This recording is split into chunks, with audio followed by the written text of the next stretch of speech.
ధర్మేంద్ర ప్రధాన్ రాజీనామా కేవలం ఒక మంత్రి పదవి పోవటం మాత్రమేనా, లేక దీని వెనుక ప్రధాని మోదీ ఎప్పటినుంచో నిర్దేశించుకున్న ఒక దీర్ఘకాలికమైన టాస్క్ కంప్లీట్ అయిందా? జాతీయ విద్యా విధానం 2020 కేవలం ఒక సిలబస్ మార్పు మాత్రమే కాదు, భారతీయ మూలాలతో స్వదేశీ చింతనతో కూడిన విద్యా వ్యవస్థను నిర్మించే ఒక సుదీర్ఘమైన యాత్ర. ఆ యాత్రలో ధర్మేంద్ర ప్రధాన్ ఒక కీలకమైన పాత్రధారి. నీట్ పేపర్ లీక్ ఆందోళనలో ఒత్తిడితో ఆయన వైదొలిగినట్లుగా కనిపిస్తున్నా ఈ నిష్క్రమణ వెనుక ఇంకేదైనా వ్యూహముందా? ప్రహ్లాద్ జోషి రాకతో మోదీ మిషన్ కంటిన్యూ అవుతుందా, లేక మోదీ మిషన్ ఇప్పటికే కొలిక్కి వచ్చిందా? ఆ వివరాలు ఈ స్టోరీలో చూద్దాం.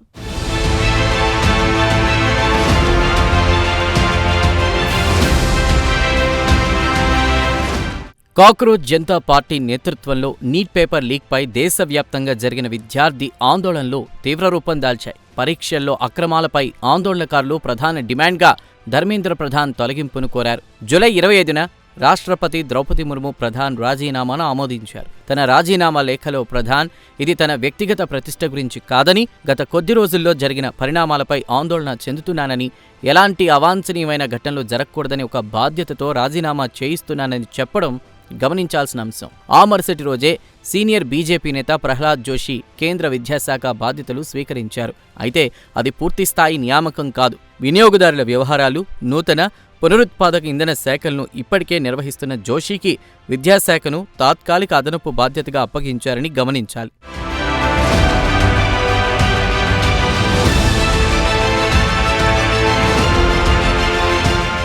మరోవైపు ధర్మేంద్ర ప్రధాన్ రాజీనామాను మోదీ అంటీ మొదట్లో వ్యతిరేకించారని వచ్చిన వార్తల మాటేంటి అనేటువంటి అభిప్రాయాలు కలగడం సహజం.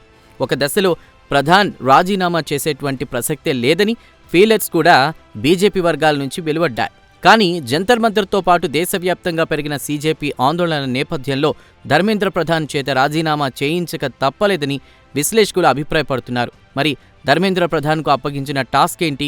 భారత విద్యాశాఖ మంత్రిగా ఆయన ఇప్పుడున్న విద్యా వ్యవస్థను సమూలంగా ప్రక్షాళన చేయడం ఆయన పని. మరి ఆ పని పూర్తయ్యాక రాజీనామా చేశారా, కాకముందే రాజీనామా చేశారా అన్న ఆసక్తికరమైన చర్చ నడుస్తోంది. ఎందుకంటే మోదీ అండ్ అమిత్ షా ద్వయం టాస్క్ ఓరియంటెడ్ పర్సనాలిటీసే తప్ప ఇష్యూ ఓరియంటెడ్ పర్సనాలిటీస్ కాదని గమనించాలి. ఇష్యూ ఇవాళ ఉండొచ్చు, రేపు ఉండకపోవచ్చు.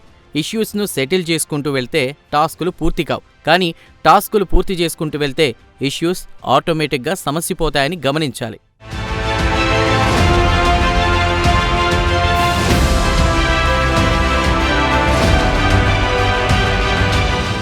ఈ క్రమంలో ప్రధాన్ తరువాత బాధ్యతలు చేపట్టిన ప్రహ్లాద్ జోషి ముందున్న బాధ్యతలేంటి? జోషి కంటే ముందే ప్రధాన్ ఈ దేశ విద్యా వ్యవస్థ ప్రక్షాళనకు అవసరమైన చర్యలు తీసుకున్నారా? ఆయన చేపట్టిన ఆపరేషన్ పూర్తిగా వచ్చిందా, లేక మరింత కీలక దశకు చేరుకుందా అనే వ్యాఖ్యలు వినిపిస్తున్నాయి.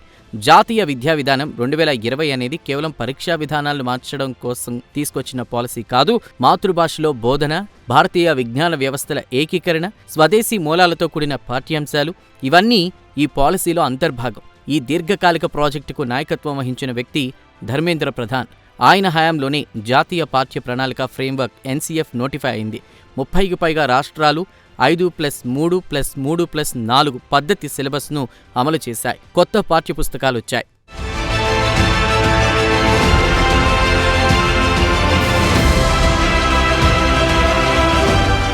టాస్క్ పూర్తయింది అని చెప్పడానికి సరిపడిన ఆధారాలు లేవని అంగీకరించాలి. ఎందుకంటే ఉన్నత విద్యా నియంత్రణ సంస్థకు ఇంకా చట్టబద్ధత రాలేదు.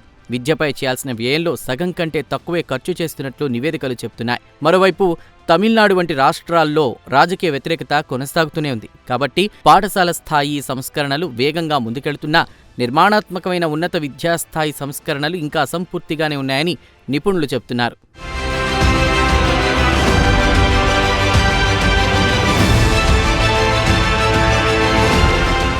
ఈ క్రమంలో ప్రధాన్ రాజీనామా అనేది టాస్క్ పూర్తయినందుకు జరిగిన నిష్క్రమణ కాదని గమనించాలి. నీట్ పేపర్ లీక్ వివాదం సృష్టించిన రాజకీయ ఒత్తిడికి తలొగ్గి తీసుకున్న అనివార్య నిర్ణయంగా నిపుణులు అభివర్ణిస్తారు. అయితే ధర్మేంద్ర ప్రధాన్ దిగిపోయిన తర్వాత కూడా ఎన్ఈపీ అమలు ఆగిపోలేదు, ఆగే అవకాశం కూడా లేదు. ఎందుకంటే ఇది ఒక వ్యక్తి ప్రాజెక్టు కాదు, ప్రభుత్వ దీర్ఘకాలిక వ్యూహంలో భాగం. నిష్పక్షపాతంగా చెప్పాలంటే మరో కోణం కూడా ఉంది.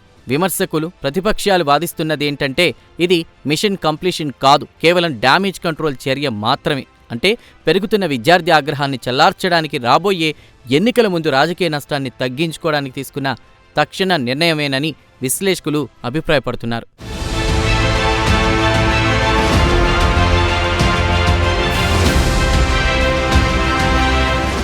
ఇక ప్రహ్లాద్ జోషి కర్ణాటకకు చెందిన సీనియర్ బీజేపీ నేత. ప్రస్తుతం వినియోగదారుల వ్యవహారాలు, ఆహార, ప్రజా పంపిణీ శాఖతో పాటు నూతన పునరుత్పాదక ఇంధన శాఖను కూడా నిర్వహిస్తున్నారు.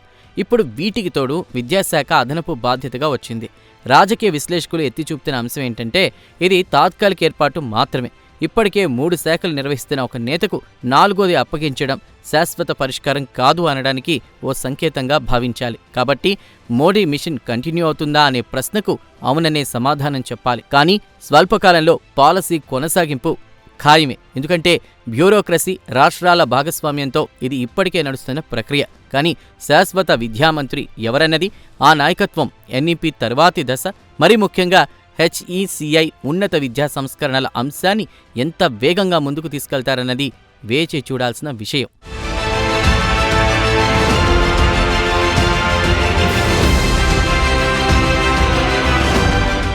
కాబట్టి ధర్మేంద్ర ప్రధాన్ నిష్క్రమణను మోదీ టాస్క్ పూర్తయింది అని ఒక్క వాక్యంలో తేల్చిపారేయడం తొందరపాటే అవుతుంది. కానీ ప్రధాన్ హయాంలో మొదలుపెట్టిన కీలకమైన జాతీయ విద్యా విధానం అమలు దశ అనేది చాలా ముందుకెళ్లిపోయిందని చెప్పాలి.